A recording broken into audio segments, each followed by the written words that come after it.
শুভেচ্ছা। মাছরাঙার নতুন সাপ্তাহিক অনুষ্ঠান প্রাসঙ্গিকে আপনাদের স্বাগতম। সঙ্গে আছে আমি নুরুন নাহার উইলি। আমাদের দৈনন্দিন জীবনের সামাজিক ও রাজনৈতিক বাস্তবতায় যা কিছুই প্রাসঙ্গিক তা নিয়েই আমরা আলোচনা করব আমাদের এই অনুষ্ঠানে। আর প্রাসঙ্গিকতার মানদণ্ডে দেশ নিয়ে আমরা যেমন আলোচনা করব, তেমনি থাকবে সমসাময়িক বিশ্বের যে কোনো প্রাসঙ্গিক ভাবনা। প্রাসঙ্গিকের আজকের উদ্বোধনী পর্বে আমাদের সাথে অতিথি হিসেবে আছেন বিএনপির স্থায়ী কমিটির সদস্য সাবেক মন্ত্রী আমির খসরু মাহমুদ চৌধুরী। জনাব আমির খসরু মাহমুদ চৌধুরী, আপনাকে আমাদের এই পর্বে স্বাগতম। ধন্যবাদ। আজকে আগস্টের 2 তারিখ, আর আগস্টের সবচেয়ে প্রাসঙ্গিক যে বিষয় তা হচ্ছে জুলাই গণ অভ্যুত্থান এবং তার পরবর্তী নতুন বাংলাদেশ। অভ্যুত্থান পরবর্তী বাংলাদেশের বর্ষপূর্তি দ্বার প্রান্তে আমরা আসলে যে বিষয়টি জানতে চাইব, 1 বছরের পরে এসে আমরা যে আকাঙ্ক্ষা নিয়ে নতুন বাংলাদেশের পথে হাঁটছিলাম তা আসলে কতটুকু পূরণ হলো বলে আপনি মনে করেন? বাংলাদেশের মানুষের আকাঙ্ক্ষা ছিল তাদের মালিকানা ফিরে পাওয়া, তাদের রাজনৈতিক, সাংবিধানিক, গণতান্ত্রিক অধিকার ফিরে পাওয়া, যেগুলো সব কিছু কেড়ে নেওয়া হয়েছিল বিগত বছরগুলোতে। সেদিকে আমি আর যাচ্ছি না। এবং সেখান থেকে মুক্ত হওয়ার এটা সংগ্রাম ছিল যে আমাদের জনগণকে বঞ্চিত করে বাইরে রেখে রাষ্ট্রের সব সিদ্ধান্তগুলো নেওয়া হচ্ছে, যেহেতু তারা নির্বাচিত ছিল না, জনগণের ইচ্ছার প্রতিফলন ঘটেনি। এবং এটা এমন একটা পর্যায়ে গিয়ে পৌঁছেছে শেষ পর্যন্ত একটা স্বৈরাচার থেকে ফ্যাসিস্টে পরিণত হয়েছে। এবং অনেক ত্যাগের বিনিময়ে 16 বছর ধরে আন্দোলন, জুলাই আগস্টের আন্দোলন, সবকিছু মিলিয়ে সেই জায়গা থেকে আমরা বেরিয়ে আসতে পেরেছি। এবং সেই জায়গায় আমাদেরকে একটা জিনিস আমাদেরকে বুঝতে হবে, শেখ হাসিনা পালিয়ে যাওয়ার পরে মানুষের বা এই আন্দোলনের এত ত্যাগের পরিপ্রেক্ষিতে যেটা আমরা অর্জন করেছি, একটা ফ্যাসিস্টকে বিদায় করেছি, স্বৈরাচারকে বিদায় করেছি, এবং বিদায়ের পরবর্তী বাংলাদেশকে আমরা আবার কোথায় নিয়ে যাব। এবং বাংলাদেশের মানুষের মনোজগতে একটা বড় ধরনের পরিবর্তন হয়েছে, আকাঙ্ক্ষা জেগেছে, আশা জেগেছে, প্রত্যাশা জেগেছে। এবং সেটা মূলত হচ্ছে একটি জনগণের পক্ষের একটি গণতান্ত্রিক, যেখানে তাদের একটা গণতান্ত্রিক সরকার তারা দেখতে পাবে, তাদের নির্বাচিত প্রতিনিধি থাকবে, তাদের নির্বাচিত সরকার থাকবে, যারা জনগণের কাছে দায়বদ্ধ থাকবে। বিগত দিনের সবচেয়ে বড় সমস্যা ছিল দায়বদ্ধতা, জবাবদিহিতা ছিল না, যেহেতু তারা নির্বাচিত ছিল না। এখন মানুষের প্রত্যাশা হচ্ছে তারা নির্বাচিত সরকারের মাধ্যমে সরকার, সংসদ, তাদের নির্বাচিত প্রতিনিধিদের দায়বদ্ধ করার প্রক্রিয়া হচ্ছে গণতন্ত্র। তো সেই জায়গাটায় যাওয়ার যে আকাঙ্ক্ষা, তার মাধ্যমে বাংলাদেশের যে গত 16-17 বছর যে ধ্বংসস্তূপে পরিণত হয়েছে, সেখান থেকে বেরিয়ে আসার যে আকাঙ্ক্ষা, সেটা একমাত্র পূরণ করা সম্ভব বাংলাদেশের মানুষের মালিকানা ফিরিয়ে দেওয়ার মাধ্যমে। এই জন্য আমরা বারবার বলেছি বিগত বছরগুলোতে আমরা বাংলাদেশের মানুষের মালিকানা ফিরে পেতে চাই, তাদের গণতান্ত্রিক, রাজনৈতিক, সাংবিধানিক অধিকার ফিরে পেতে চাই। তো সেই আকাঙ্ক্ষাটা আমাদেরকে পূরণ করতে হবে। এবং এই শুধুমাত্র নির্বাচন এবং নির্বাচনের মাধ্যমে গণতান্ত্রিক প্রক্রিয়ায় আগামীর বাংলাদেশে যে বড় ধরনের পরিবর্তনগুলো আসবে, সেই পরিবর্তনগুলো যাতে সাধিত হয়, সেটা জনগণের একটা আকাঙ্ক্ষা আছে। এবং এই জন্য এক একটা দল তারা সংস্কারের উপর বিভিন্ন, আমরা 31 দফার প্রস্তাব দিয়েছি, অন্যরা অনেকগুলো প্রস্তাব দিয়েছে।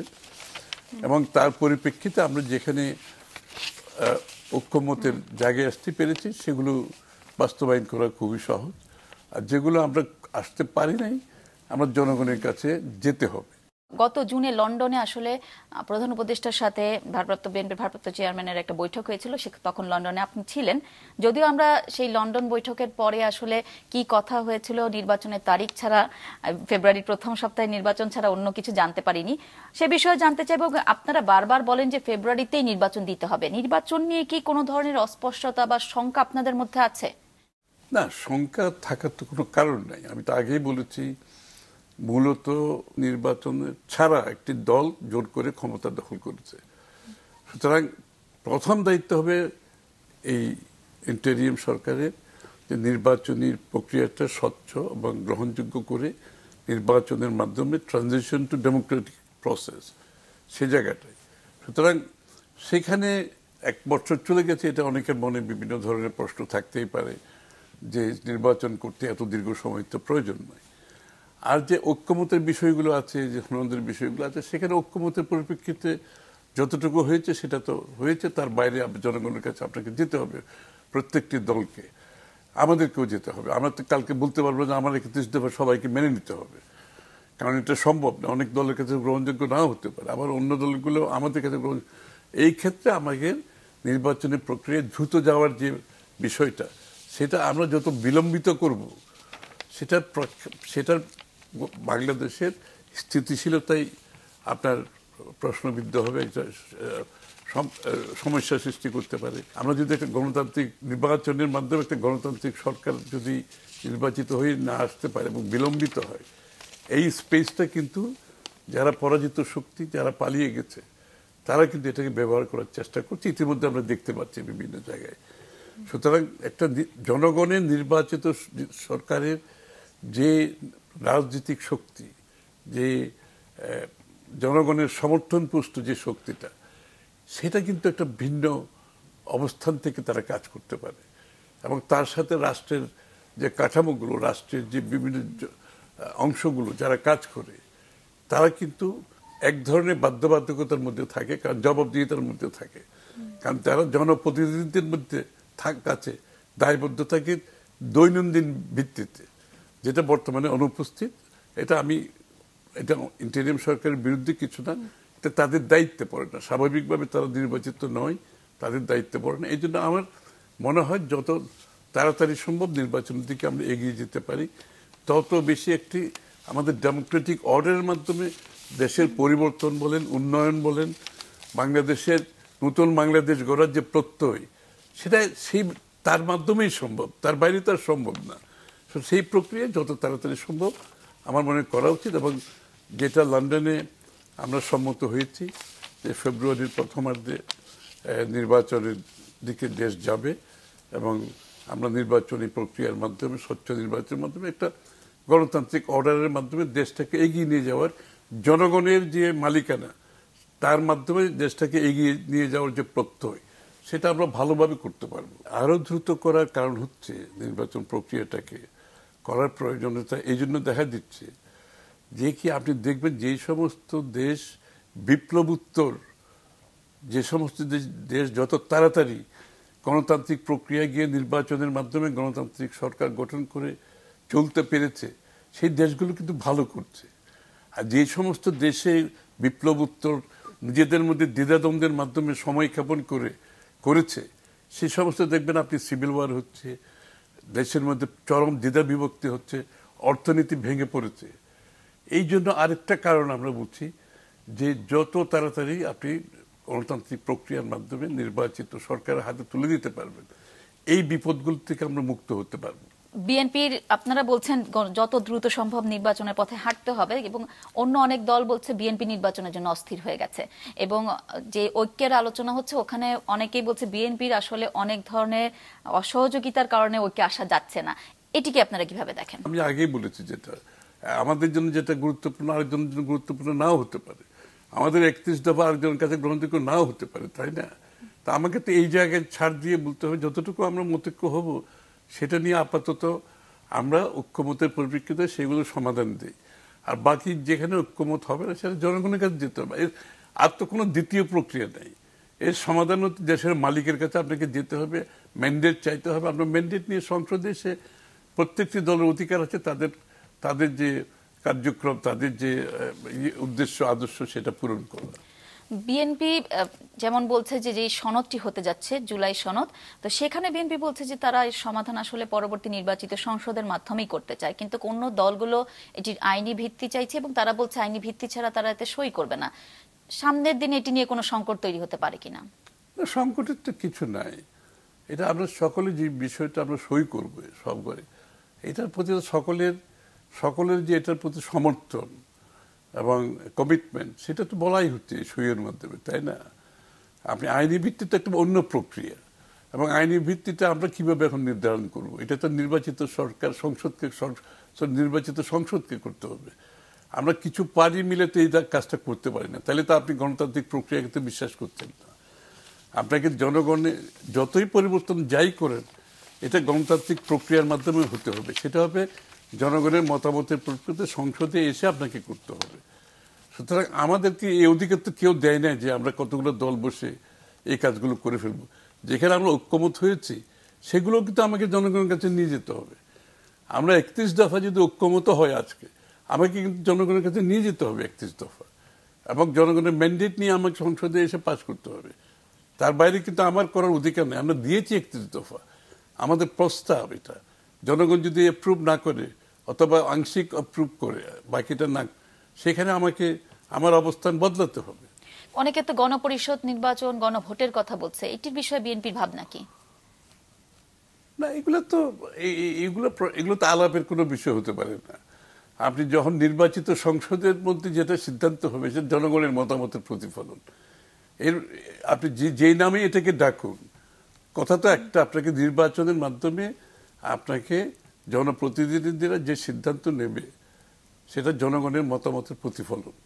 আপনি যে নামে ডাকতে চান, কিন্তু আপনাকে নির্বাচন করে আপনাকে একটা দল আপনাকে নির্বাচনের মাধ্যমে আপনাকে সংসদে সংখ্যাগরিষ্ঠের মাধ্যমে একটি দল সরকার চালাতে হবে এবং একটি সংসদ থাকতে হবে। তার মাধ্যমে আপনি সংসদের মাধ্যমে জনগণের ইচ্ছার প্রতিফলন ঘটাতে পারবেন। সরকারের দায়িত্ব হচ্ছে সংসদের সিদ্ধান্তগুলো বাস্তবায়ন করা। সুতরাং সেখানে অন্য কোনো কিছু আলাপের তো কোনো সুযোগ নাই এখানে। এগুলো আসলে সমস্যা হচ্ছে কি জানেন, সমস্যা হচ্ছে এখন আপনি কতটুকু গণতান্ত্রিক প্রক্রিয়াতে বিশ্বাস করেন, জনগণের মালিকানার কতটুকু বিশ্বাস করেন। এই বিভিন্ন ধরনের আপনি এই প্রক্রিয়ার মধ্যে বিভিন্ন ইস্যু এনে নির্বাচনকে বিলম্বিত করার যে একটা চেষ্টা হচ্ছে, তা আমার সন্দেহ হচ্ছে এদের মধ্যে অনেকের মধ্যে কতটুকু গণতান্ত্রিক মন মানসিকতা আছে। আপনার গণতন্ত্রের মন মানসিকতার ব্যাপারটা খুব সহজ। আপনি জনগণের বিশ্বাস, আপনি নির্বাচনে অংশগ্রহণ করেন, আপনার কথাগুলো বলেন না, আপনি যেই নির্বাচনেই করেন নির্বাচনের মাধ্যমে আপনাকে জনগণের মতামত আনতে হবে, তাই না? আলাদাভাবে কিছু করার দরকার তো নাই। আমরা তো নতুন কিছু সৃষ্টি করার দরকার নেই। আমাদের নির্বাচন যেটা আসন্ন আছে সেই নির্বাচনের মাধ্যমে যাদের যত দফা আছে, যাদের যত ভাবনা আছে, যাদের যত আগামী দিনের চিন্তা ভাবনা, যারা পরিবর্তনের কথা বলছে, আমরাও বলছি, সবাই বলছি, তো আপনি জনগণের কাছে নিয়ে যান। আগামী নির্বাচনে আপনার ম্যানিফেস্টোর মধ্যে এগুলো নিয়ে আসেন এবং জনগণের ম্যান্ডেট নিয়ে সংসদে এসে কথা বলেন, তর্ক বিতর্ক হবে, এগুলো সিদ্ধান্ত হবে। এর বাইরে তো কোনো প্রক্রিয়া যাওয়ার কোনো সুযোগ নাই। বিভিন্ন ইস্যু এনে আপনি এটাকে কমপ্লিকেট করে নির্বাচন প্রক্রিয়াকে পিছিয়ে নেওয়ার যে একটা সম্ভাবনা আমরা দেখতে পাচ্ছি, তো সেটা তো গ্রহণযোগ্য হতে পারে না। বাংলাদেশের মানুষ নির্বাচনের অপেক্ষায় আছে। সবচেয়ে প্রাসঙ্গিক হচ্ছে আমরা যেখানেই যাই এখন একটা প্রশ্ন জনগণের, যে নির্বাচন কবে। বিনিয়োগকারীদের একটা প্রশ্ন, ভাই তোমাদের নির্বাচন কবে। যারা বিভিন্ন কার্যক্রমের মধ্যে আছে তারা এটাকে স্থগিত রেখেছে, খালি জিজ্ঞেস করছে, আমরা অপেক্ষা করছি নির্বাচন কবে। কারণ এখানে স্বল্প মধ্য দীর্ঘমেয়াদী অনেক পরিকল্পনা আছে যেগুলো একটা ইন্টেরিয়াম সরকারের অধীনে নেওয়ার অনেকে নিশ্চিতভাবে করতে পারছে না। সুতরাং সেই জায়গাটা আমাদের বুঝতে হবে। জনাব আমির খসরু মাহমুদ চৌধুরী, আমরা শুনছিলাম আপনি নির্বাচন নিয়ে কথা বলছেন, সংস্কার ইস্যু সেখানে এসেছে। এখন আমরা আসলে দেখতে পাচ্ছি জুলাই এজেন্ডার অনেক বড় কথা এসেছে আসলে রাষ্ট্র সংস্কার করা। তো আমরা কি আসলেই জানি যে বর্তমান রাষ্ট্রের সমস্যাটা কোথায়, কোথায় কোথায় সংস্কার প্রয়োজন, নাকি শুধুই ঢালাওভাবে সংস্কার ইস্যুটাকে সামনে আনা হচ্ছে? সংস্কারের কথা বিএনপির আগে কেউ বলেনি। আমরা 7 বছর আগে দেশনেত্রী বেগম খালেদা জিয়ার ভিশন 2030 মাধ্যমে রাষ্ট্রের সংস্কারের সব কথাগুলো আমরা তুলে ধরেছি। এরপরে প্রায় 3 বছর আগে তারেক রহমান সাহেব বিএনপির পক্ষ থেকে আমাদের 27 দফা সংস্কারের কথা বলা হয়েছে। তারপরে আমাদের যুগপৎ আন্দোলনে, আমাদের সকলে মিলে যে আন্দোলনে ছিলাম প্রায় 42টা দল, সকলের মতামতের পরিপ্রেক্ষিতে 27 দফাকে 31 দফা সংস্কার। তখন কারো মুখে তেমন সংস্কারের কথা বলতে শুনি নাই। হাসিনা বিরোধী আন্দোলনের মধ্যে আমরাই প্রথম সংস্কারের প্রস্তাবগুলো নিয়ে আসি এবং হাসিনা পরবর্তী বাংলাদেশ কি হবে সেটাকে মাথায় রেখে আমরা কিন্তু সংস্কার প্রস্তাবগুলো তৈরি করেছি, বাংলাদেশকে যাতে একটি গণতান্ত্রিক, সত্যিকার অর্থে মুক্ত একটি গণতান্ত্রিক পরিবেশ বাংলাদেশে সৃষ্টি করা যায়, সকলের অধিকার নিশ্চিত করা যায়। শুধুমাত্র রাজনৈতিক না, আমরা অর্থনীতিকে গণতন্ত্রের কথা বলছি। আমরা মানুষের সব অধিকারের কথাগুলো বলছি। সুতরাং মানুষের জীবনযাত্রার মানের কথা বলছি, মানুষের কর্মসংস্থানের কথা বলছি, শিক্ষা স্বাস্থ্য ক্ষেত্রে বাংলাদেশের মানুষ যে বিশেষভাবে পিছিয়ে পড়েছি আমরা, সেখান থেকে বেরিয়ে আসার কথা বলছি। সুতরাং সংস্কার তো বহুমুখী, অর্থনৈতিক সংস্কার, বিনিয়োগের জন্য যে পরিবেশ এখন বর্তমানে অনুপস্থিত তার সংস্কার, তো এই সমস্ত সংস্কার তো আমরা বিএনপি তারও বহু আগেও করেছি। 17 বছর শেখ হাসিনা ধ্বংস করে দিচ্ছে, সেটা ঠিক আছে। তো সেইখান থেকে বেরিয়ে আসার জন্য আমরাই কিন্তু সংস্কারের প্রস্তাবগুলো নিয়ে আসছি। মানে এই 31 দফা আপনারা যেটি দিয়েছিলেন, এখন যতগুলো প্রস্তাব আছে, মৌলিক যেসব প্রস্তাব আমরা দেখলাম, সেখানে আসলে 31 দফার রিফ্লেকশন কতটুকু ছিল? জোর করে চাপাতে পারবেন না। তো আপনাকে যেখানে ঐক্যমত হবে না, আপনি জনগণের কাছে নিয়ে যান না, তো আপনি ম্যান্ডেট নিয়ে আসেন না, সংসদে পাস করেন। আমরা তো 31 দফা যদি কেউ না মানে, এখন এর মধ্যে যদি 10 দফা মানে আর 21 দফা না মানে, আমাকে তো 31 দফা পুরোটা নিয়ে যেতে হবে ইন এনি কেস। বাট 10 দফার মধ্যে হয়তো আমরা ঐক্যমত হয়েছে, এটা আমরা সিদ্ধান্ত হয়ে গেছে, ধরে নেব। বাট তারপরে আমাকে যেতে হবে জনগণের কাছে। আপনি যখন নির্বাচনের কথা বলছেন, আমরা তখন দেখছি নতুন যে রাজনৈতিক দল ছাত্রদের, তারা বারবার বলছে সংস্কার এবং বিচারের আগে তারা নির্বাচনের পথে হাঁটতে চায় না, এবং বারবার একটি কথাই বলে, নির্বাচন দেওয়ার জন্য জুলাই গণঅভ্যুত্থান হয়নি, বারবার তারা বলে। এই বিষয়টি আপনারা কিভাবে দেখেন? নির্বাচন ব্যতীত একটি দেশ একদিনও চলতে পারে না, একদিনও চলতে পারে না। আমরা যে 1 বছর চলেছি, এটা অনেক বেশি। সাধারণত একটা কেয়ারটেকারের অধীনে 3 মাসের মধ্যে নির্বাচন হয়ে দেশে আমরা গণতান্ত্রিক প্রক্রিয়া অব্যাহত রাখতে সক্ষম হয়েছি। তো সুতরাং নির্বাচন ব্যতীত কেউ যদি গণতন্ত্রে বিশ্বাস না করে, সেটা আমি কিছু বলার নেই। গণতন্ত্র যদি বিশ্বাস করে, আপনাকে জনগণের মালিকানা এবং মালিকানা বিশ্বাস করতে হলে আপনাকে জনগণের কাছে যেতে হবে, নির্বাচিত হতে হবে, তাদের কাছ থেকে ম্যান্ডেট নিতে হবে, তাদের মতামতের প্রতিফলন ঘটাতে হবে সংসদে, সরকারে। এটাই হচ্ছে গণতন্ত্র। এবং আমি বাংলাদেশের যে সংসদীয় গণতন্ত্র যেটা প্রচলিত আছে এখনো, সেটা আমরা ওয়েস্টমিনস্টার অর্থাৎ ব্রিটিশ সংসদীয় গণতন্ত্রের প্রেক্ষাপটে আমাদের দেশে সেই আদলে আমাদের গণতন্ত্র। আজকে যদি আপনি বিশ্বের যদি গণতন্ত্র সত্যিকার অর্থে গণতন্ত্র যেসব দেশের চর্চা এখনো হচ্ছে এবং গণতন্ত্রকে সবচেয়ে ভালোভাবে কার্যকর করেছে, তার মধ্যে হচ্ছে ব্রিটেন অন্যতম। এমনকি অনেক পশ্চিমা দেশও কিন্তু গণতন্ত্র প্রশ্নের সম্মুখীন হচ্ছে। কিন্তু ব্রিটেন একটি দেশ এখনো কিন্তু তাদের যে পার্লামেন্টারি সিস্টেম, চেক অ্যান্ড ব্যালেন্সের মাধ্যমে, কমিটিগুলো ফাংশনিং এর মাধ্যমে একমাত্র দেশ, আপনি অন্যতম দেশ আমি বলবো, আর স্ক্যান্ডিনেভিয়ান কিছু দেশ আছে, অন্যতম দেশ যেখানে সংসদীয় গণতন্ত্রের মাধ্যমে একটি স্বচ্ছ একটি গণতান্ত্রিক প্রক্রিয়া অব্যাহত আছে। আমরা সেই প্রক্রিয়ার মধ্যে আছি তো, এবং সেই প্রক্রিয়ার বাইরে গিয়ে যারা কিছু করতে চান, তাহলে সেই ম্যান্ডেট তো জনগণকে দিতে হবে, তাই না? আপনি যখন আমরা তো দিতে পারবো। ওয়েস্টমিনস্টার ডেমোক্রেসির কথা বলছেন, তখন আমরা দেখলাম বাংলাদেশের যে সংস্কার আলোচনা, সেখানে বিএনপি বারবার বলছে নির্বাহী বিভাগের ক্ষমতা কমানোর চেষ্টা করা হচ্ছে। এগুলো কি আপনাদের নজরে এসেছে? নিশ্চয়ই। এটা তো কথা হচ্ছে, চেক অ্যান্ড ব্যালেন্সটা কোথায়? সংসদীয় কমিটিগুলো আছে, সংসদ আছে, এবং সমস্ত চেক অ্যান্ড ব্যালেন্স কিন্তু সংসদের পুরো প্রক্রিয়ার মধ্যে আছে।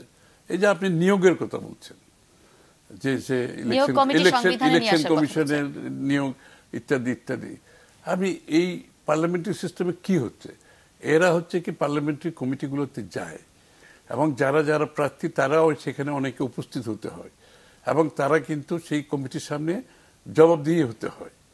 সেখানে সব দলের লোক থাকে, খালি সরকারের সব দলের লোক থাকে, এবং অনেক দেশে এগুলো লাইভ টেলিভিশন দেখানো হয়। সুতরাং আপনার কিন্তু দুইটা প্রক্রিয়া, একটা হচ্ছে আপনি ভেটিং করতে হবে, কাকে নিয়োগ দিচ্ছেন, ভেটিংটা করবে পার্লামেন্টারি কমিটিগুলো, আর নিয়োগটা দিবে আপনার নির্বাহী বিভাগ। কিন্তু সিদ্ধান্ত তো হলো যে সংবিধানে আসলে নিয়োগ কমিটির বিধানটি নিয়ে আসা হবে, এবং এতে ঐকমত্য হয়েছে। আমরা তো এটার পক্ষে না। আমি তাইলে আপনি পার্লামেন্টারি ডেমোক্রেসির উপরে যে প্রক্রিয়ার উপর আপনি একটা নতুন একটা কি বলেন একটা ফরেন একটা ফোর্স আপনি পুষিয়ে দিচ্ছেন, এটা তো গ্রহণযোগ্য হতে। পার্লামেন্ট তো নিজেই, পার্লামেন্টের সিস্টেমের মধ্যে সব চেক অ্যান্ড ব্যালেন্স আছে।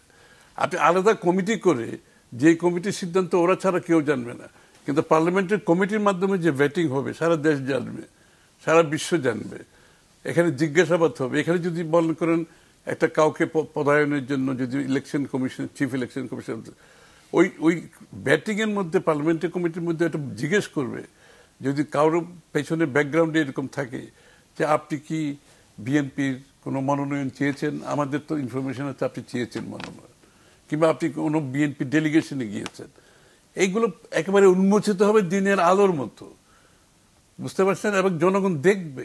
এরপরে এইসব লোক তো নিয়োগের কোনো সুযোগ থাকে না। এটা হচ্ছে ব্যাটিং প্রক্রিয়া, এবং পার্লামেন্টের সিস্টেমের মধ্যে এই কমিটির মধ্যে ব্যাটিং গুলো সুন্দরভাবে দেওয়া আছে। হ্যাঁ, বিগত 17 বছরের শেখ হাসিনা ধ্বংস করে দিয়েছে, মেবি তারও আগে হয়তো আমরা পরিপূর্ণভাবে পার্লামেন্টারি সিস্টেমটাকে ইমপ্লিমেন্ট করি নাই। তো প্রশ্ন আলোচনায় আসতে হবে পার্লামেন্টারি সিস্টেমের মধ্যে আমরা এটাকে কিভাবে পুরোপুরিভাবে সংসদীয় গণতন্ত্রকে পরিপূর্ণতা দিতে পারবো, এইটাই আলোচনা আসতে হবে। নতুন কমিটি করা আলোচনা আসতে পারে না। তো আপনি কিভাবে পরিপূর্ণতা দেবেন সংসদীয় কার্যক্রমকে, এটা হবে আলোচনার বিষয়। এটা না এনে আপনি একটা ফরেন এলিমেন্ট আপনি এসে বসাই দিচ্ছেন পার্লামেন্টের উপরে, নির্বাচিত প্রতিনিধির উপরে, এটা তো গ্রহণযোগ্য হতে পারে না। কিন্তু আমরা দেখলাম বারবার আপনারা জাতীয় সাংবিধানিক কাউন্সিলের বিরোধিতা করলেন, এবং তারপরে অন্যান্য নিয়োগ কমিটিগুলোর বিরোধিতা করার পরেও কিন্তু ঐকমত্য কমিশনে আসলে জুলাই সনদে এই বিষয়টি থেকেই যাচ্ছে। এবং যদিও বিএনপি নোট অফ ডিসেন্ট দিয়েছে, কিন্তু সামনের দিনে কি এই নোট অফ ডিসেন্ট দেওয়ার পরে যদি এটা কার্যকর করতে যাওয়া হয়, আপনাদের ভূমিকা কি থাকবে? না, আমার তো বলছি এটা তো যেখানে ঐক্যমত হচ্ছে না, এটা তো আমি বারবার একটা কথা বলছি, সেটা তো প্রত্যেকটি দলের অধিকার আছে তাদের প্রস্তাবগুলো জনগণের কাছে নিয়ে যাওয়া। তারা তো নিয়ে যেতে পারে নির্বাচনে তাদের ম্যানিফেস্টোতে, এবং তাদেরকে যদি জনগণ তার উপর ভোট দেয়, তারা যদি তারা তো পাশ করতে পারে, অসুবিধা কিছু তো নেই। কিন্তু যেখানে ঐক্যমত হবে না, আমি তো আগেই বলছি, আমি তো বাকশাল করতে যাচ্ছি না এখানে। আমাদের প্রত্যেকটি দলের ভাবনা, চিন্তা, দর্শন, আদর্শ আছে, সুতরাং এটাকে তো রেসপেক্ট করতে হবে। এটাই তো গণতন্ত্র। আপনার আমার মত তো আমি আপনার উপর চাপিয়ে দিতে পারবো না। যেই মত আপনার আমার মধ্যে যেখানে দ্বিমত থাকবে সেটা জনগণের কাছে নিয়ে যেতে হবে। এই কালচার বাংলাদেশের রাজনীতিতে আনতে হবে।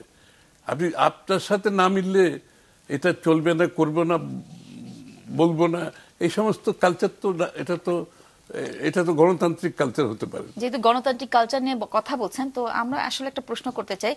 জুলাই গণঅভ্যুত্থানের 1 বছর পরে এসে আমরা দেখছি যে জুলাই গণঅভ্যুত্থানের শরিকদের মধ্যে আসলে চরম বিভক্তি তৈরি হয়েছে, ঐক্যটা নেই। এটা কেন? কোথাও ঐক্য হচ্ছে? আমি তো আগেই বলেছি, প্রত্যেকটি রাজনৈতিক দলের উইথ রেসপেক্ট আমি বলতেছি সবার প্রতি, নিজস্ব ভাবনা, চিন্তা, দর্শন, আদর্শ আছে। তো আমার সাথে দ্বিমত হতে পারে, দ্বিমত হলে আমি তার আদর্শ, তার চিন্তাকে রেসপেক্ট করতে হবে। তো এই কালচারটা তো বাংলাদেশে আসতে হবে। আমাদের মধ্যে তো টলারেন্স থাকতে হবে, তাই না? সুতরাং এই বাংলাদেশের যতই আপনি সংস্কারের কথা বলেন, যদি রাজনৈতিক কালচারে পরিবর্তন না হয়, আমাদের মধ্যে যদি সহনশীলতা না থাকে, আমরা অপরের সাথে দ্বিমত পোষণ করেও যদি রেসপেক্ট করতে না পারি তার ভিউকে, তাহলে কোনো কিছু হবে না। আপনাকে এইটাই হচ্ছে ডেমোক্রেসির সফলতা। আর যে সমস্ত দেশে ডেমোক্রেসি সফল হয়েছে তাদের রাজনৈতিক কালচার দ্বিমত পোষণ করবে, তার দ্বিমত পোষণ করেও তো রেসপেক্ট দেখাতে পারি, সহনশীল হতে পারি। তো আর দ্বিমত পোষণ করার পরে জনগণ যে রায় দেবে এটা মেনে নিতে হবে। তো এই কালচারটা আমাদেরকে ধারণ করতে হবে। এর বাইরে গিয়ে যদি আমরা ওই যে আমারটা আপনার উপর চাপিয়ে দেব, সেটা তো আপনার কোনো অধিকার না। সেটা আপনি জনগণের কাছে নিয়ে যান, জনগণ যদি অ্যাপ্রুভ করে তো আপনি তো পাচ্ছেন করতে, কিন্তু আপনার মতামত আমাকে মেনে নিতে হবে, এটা তো কোনো যুক্তি হতে পারে না। আপনাদের দীর্ঘদিনের রাজনৈতিক মিত্র জামাত ইসলামের প্রসঙ্গে একটু জানতে চাই যে তারা এখন আপনাদের বিরুদ্ধে বেশ সরব, তো এই সম্পর্ক কি অবনতি হয়েছে তাদের সাথে আপনাদের? না, অবনতির তো কিছু নাই। ওরা তাদের রাজনীতি করছে তাদের মতো করে। এখানে তো আমি তো আগেই বলছি, রাজনীতিতে একটা জিনিস আপনাকে থাকতে হবে, সহনশীলতা, পরস্পরের প্রতি সম্মানবোধ, দ্বিমত পোষণ করেও এই কালচারগুলো আনতে হবে। এইভাবে যদি কেউ কারো বিরোধিতা করে তাহলে তো অসুবিধা নেই। আমি আপনার মতামতের সাথে একমত হলাম না, কিন্তু আপনার মতের প্রতি আমি রেসপেক্ট আছে, একমত হতে হলাম না। আর দিনের শেষে জনগণ যে রায় দেবে আমাকে মেনে নিয়ে এগিয়ে যেতে হবে সবাই মিলে। আজকে আমার প্রস্তাব যদি জনগণ গ্রহণ না করে, আমি চেষ্টা করব আমার প্রস্তাবটা যাতে গ্রহণ করে আগামী দিনে এটার প্রতি আমার চেষ্টা থাকবে। একে অপরের প্রতি এই যে সাংঘর্ষিক এই ধরনের বিষধর কথাবার্তা বলে তা আমরা তো এগোতে পারবো না। আমরা জাতি হিসাবে আমাদের সংস্কৃতিতে পরিবর্তন আনতে হবে। সম্প্রতি আমরা দেখেছি রাজনীতিতে দক্ষিণপন্থীদের উত্থান বিষয়ে বেশ কথা বলা হচ্ছে এবং বলা হচ্ছে যে এটি অ্যালার্মিং। আপনিও নিশ্চয়ই শুনেছেন, আপনার কি মনে হয় এই বিষয়ে? না, এটা তো বাংলাদেশের জনগণের সিদ্ধান্ত। যাদের এই উত্থান যারা যেভাবে করতে চায় সেটা দিনের শেষে আমি তো বলছি এই জন্য নির্বাচনী প্রক্রিয়া দ্রুত যেতে হবে। বাংলাদেশের জনগণ তাদের মতামত নির্বাচনের মাধ্যমে তাদের মতামত প্রকাশ করবে। অনেক ধরনের কথা শুনলাম, সংস্কার প্রসঙ্গ ছিল, বিচার প্রসঙ্গ ছিল। এবার আমরা একটু ফিরতে চাই সংস্কারের আরেকটি ইস্যু নিয়ে, যেখানে আসলে বলা হচ্ছে এনসিপির মতো রাজনৈতিক দলগুলো বলছে বা জামাত ইসলামের মাঝে মাঝে বলছে তারা পুরনো সংবিধান আসলে আর চায় না, ৭২-এর সংবিধান বদলে তারা নতুন সংবিধান চায়। এটি কি বিএনপি কিভাবে দেখেন? সংসদের যে বিষয়গুলো আছে, যেখানে যেখানে আমরা মনে করি পরিবর্তনের প্রয়োজন, পরিবর্তনের প্রভিশন তো আছে। সংবিধান তো কোনো ধর্মগ্রন্থ না, সংবিধান কোনো ধর্মগ্রন্থ না। আপনি সংবিধান পরিবর্তন, এটা তো ডাইনামিক, এটা ডাইনামিক একটা ইস্যু এখানে সংবিধানটা। তো সুতরাং সংবিধান পরিবর্তনশীল, যে কোনো সময় পরিবর্তন হতে পারে। কিন্তু ৭২-এর সংবিধান পুরোপুরি বাদ দেওয়ার সাথে আপনারা একমত কিনা? না, শুনেন, আপনার প্রয়োজনীয় পরিবর্তনের মাধ্যমে আমাদের যদি সমস্যার সমাধান হয়, পুরোপুরি পরিবর্তনের প্রশ্নটা আসবে কেন এখানে? সংবিধান পরিবর্তনের জন্য রাখাই তো হয়েছে প্রয়োজন অনুযায়ী, যখন যে প্রয়োজন সেটাকে পরিবর্তন করার জন্য। তো সুতরাং বাতিলের কি প্রশ্নটা কোত্থেকে আসে সেটা তো আবার বোঝা মুশকিল। আপনি যদি পরিবর্তন যা চান, আপনাদের তো অধিকার আছে, আপনি জনগণের কাছে যান যে আমরা এই পরিবর্তন চাই, এবং জনগণ যদি আপনাকে মতামত দেয় সেই পরিবর্তন আপনি করতেই পারছেন। ৫ আগস্টের পরে আসলে আমরা দেখেছি বিএনপির বিরুদ্ধে সবথেকে বড় প্রচারণা ছিল চাঁদাবাজি নিয়ে। তো আপনারা অনেকে বহিষ্কার করেছেন, যার বিরুদ্ধে আপনারা অভিযোগ পান বহিষ্কার করেন, কিন্তু এটি আসলে বন্ধ করা যাচ্ছে না। আপনার দলে কোনো মেকানিজম নিয়ে এটি বন্ধের কোনো মেকানিজম নিয়ে চিন্তা করেছেন কিনা? শুনেন, বাংলাদেশের রাজনৈতিক কালচারে আমরা যা দেখেছি গত ১৭ বছর ধরে, যে একটা চরম একটা চাঁদাবাজ, দখলবাজি, মাস্তানি, দুর্নীতি, ভোট দখল, মানে সবকিছু দখল। এবং এর মধ্যে গত ১৬-১৭ বছরে বিএনপির অনেক নেতাকর্মী তাদের ব্যবসা বাণিজ্য, চাকরি, বাড়ি ঘর, সম্পত্তি অনেক কিছু হারিয়েছে। কিছু কিছু লোক আছে তাদের সেই যেটা হারিয়েছে সেটা ফিরে পাওয়ার একটা এখানে চেষ্টা আছে। সেটা হচ্ছে একটা অংশ। বিএনপির নামধারী, সেখানে সুবিধাবাদীরা একটা অনুপ্রবেশ ঘটে, তারাও বিএনপির সাইনবোর্ড দিয়ে কিছু করতে চায়, সেটা একটা অংশ আছে। এবং সার্বিকভাবে বিএনপির পক্ষ থেকে যেটা আমরা করছি, সেটা যেটাই হোক, যার নামেই কোনো ধরনের অভিযোগ আসছে তাকে দল থেকে বহিষ্কার করে দেওয়া হচ্ছে। সবচেয়ে ইন্টারেস্টিং কথা হচ্ছে কোনো তদন্ত ছাড়া। আমি ব্যক্তিগতভাবে এটা বলেছিলাম যে একটা মানুষকে একটা লোক, অনেকের এখানে অনেক স্যাক্রিফাইস আছে, অনেক ত্যাগ আছে, এর মধ্যে অনেকে জেলে গেছে, অনেকে গুলিবিদ্ধ হয়েছে, তো তাকেও এরকম বহিষ্কার করে দেওয়া হয়েছে। তা আমার একটা প্রস্তাব ছিল যে তদন্ত ছাড়া এটা ঠিক হচ্ছে না বোধহয়। কিন্তু আমাদের লিডারশিপ যেটা ভালো মনে করেছেন, উনি মনে করেছেন যে তদন্ত করতে যে সময় লাগবে এর মধ্যে অনেক ক্ষতি হয়ে যাবে, আমরা আগে এক্সপোজ করে দিচ্ছি, এবং তদন্ত করে যদি কেউকে নির্দোষ পাওয়া যায় সেটা পরে দেখা যাবে। এবং ইতিমধ্যে ৫-৬ হাজার উপরে এক্সপেল হয়েছে, এবং এটা অব্যাহত আছে।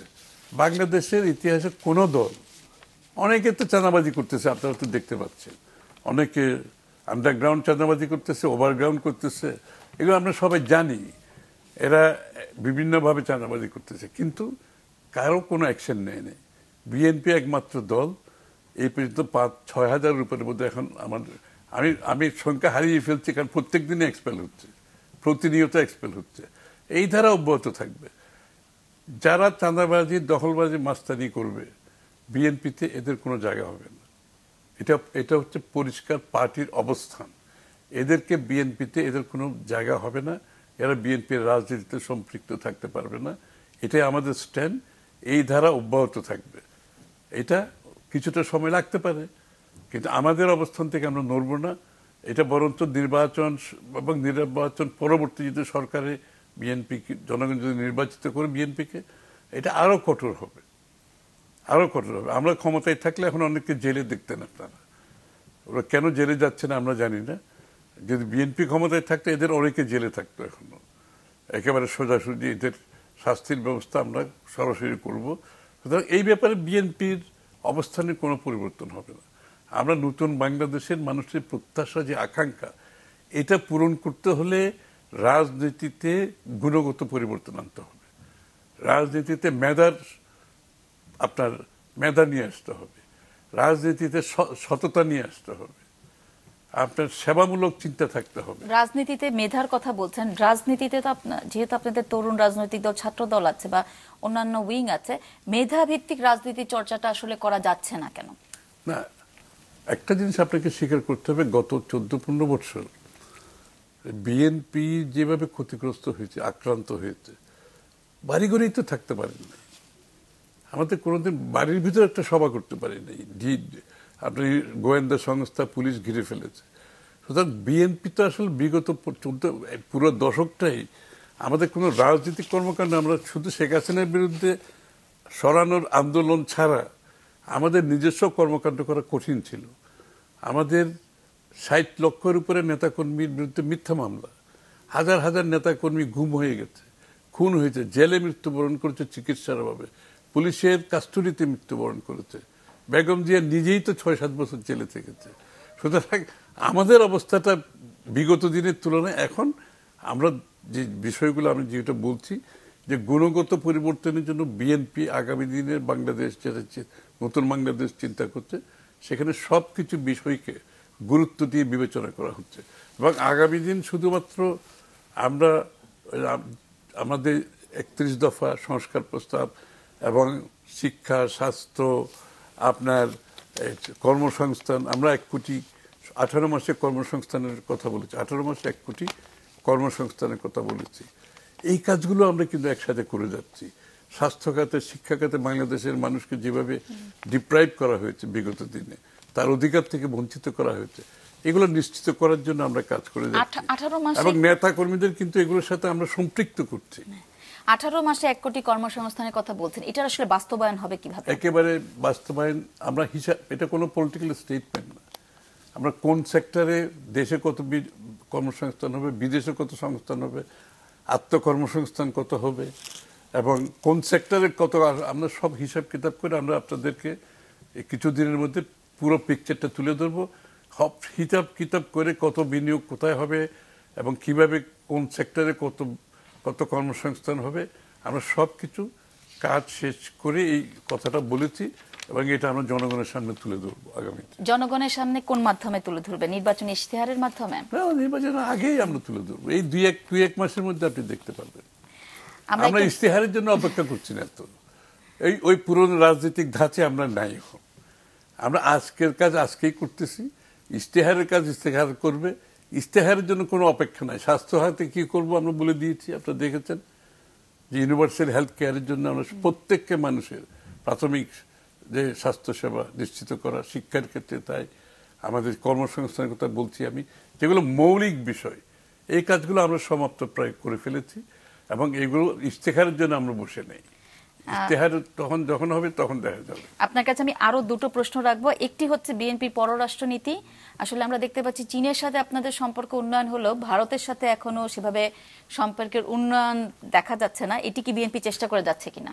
শুনেন, বিএনপির বৈদেশিক নীতি হচ্ছে যে মাল্টিল্যাটারাল পলিসি। আমরা কোনো দেশ, যেটা বিগত দিনে হয়েছে গত 14-15-16 বছরে, একটি দেশ কেন্দ্রিক যে পররাষ্ট্রনীতি, সেটা বিএনপি কোনো সময় বিগত দিনেও করে নাই। আপনি বিএনপি ট্র্যাকটা করে দেখবেন, আগামী দিনেও করবে না। আমরা মাল্টিল্যাটারালিজম, সব দেশের সাথে আমাদের সম্পর্ক, সেই সম্পর্কের মূল উদ্দেশ্য হবে বাংলাদেশের সাথে তাদের সম্পর্কের ভিত্তি হবে পরস্পরের প্রতি সম্মানবোধ, পরস্পরের প্রতি পরস্পরের স্বার্থ সংরক্ষণ এবং বাংলাদেশের অভ্যন্তরীণ বিষয়ে কোনো ধরনের হস্তক্ষেপ করা চলবে না। এই ভিত্তির উপর বাংলাদেশের জনগণের স্বার্থে, বাংলাদেশের স্বার্থে যে নীতিমালা প্রণয়ন করতে হবে, যে দেশের সাথে যতটুকু সম্পর্ক করার দরকার সেটা আমরা অব্যাহত রাখবো। একদম শেষ প্রশ্ন, সবাই জানতে চাই, আমরাও বারবার জানতে চাই, বিএনপির ভারপ্রাপ্ত চেয়ারম্যান তারেক রহমান আসলে কবে দেশে ফিরবেন, বা উনি এখনো ফিরছেন না কেন, বাধাটা কোথায়?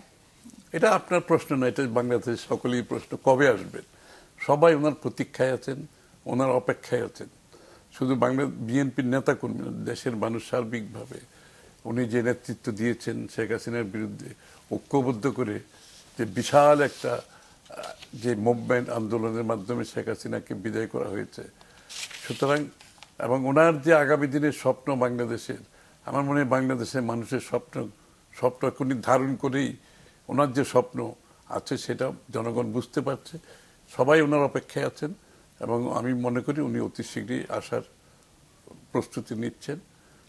এটা বোধহয় সময় দিনক্ষণ তো ওনাকে সিদ্ধান্ত নিতে হবে, তবে উনি খুব তাড়াতাড়ি দেশে ফিরবেন। মানে ওনার ফিরে আসায় কোনো বাধা আছে কিনা, এখন কোনো বাধা দেখতে পাচ্ছেন না? বাধা তো ওইভাবে ওই ধরনের বাধা না, এগুলো তো অনেক প্রস্তুতির ক্ষেত্রে অনেক কিছু বিষয় আছে এখানে, যেগুলো বিবেচনায় এনে উনি দিনক্ষণ সিদ্ধান্ত দেবেন।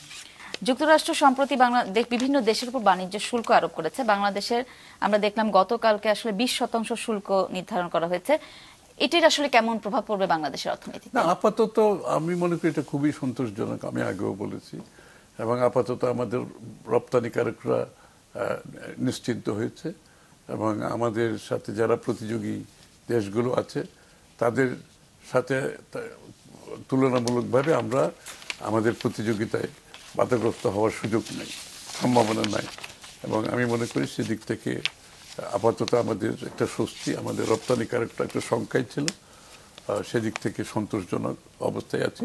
তবে পুরো প্যাকেজটা দেখতে হবে, পুরো প্যাকেজের মধ্যে আরও কি কি, এটা তো শুধুমাত্র ট্যারিফের কথা বলছি। ট্যারিফ ধরেন বাংলাদেশ 20%, পাকিস্তান 19%, কোনো আরও অন্য দেশ 19 আছে, আবার অনেকের 20 আছে, ভিয়েতনাম 20 আছে, ভারত 25।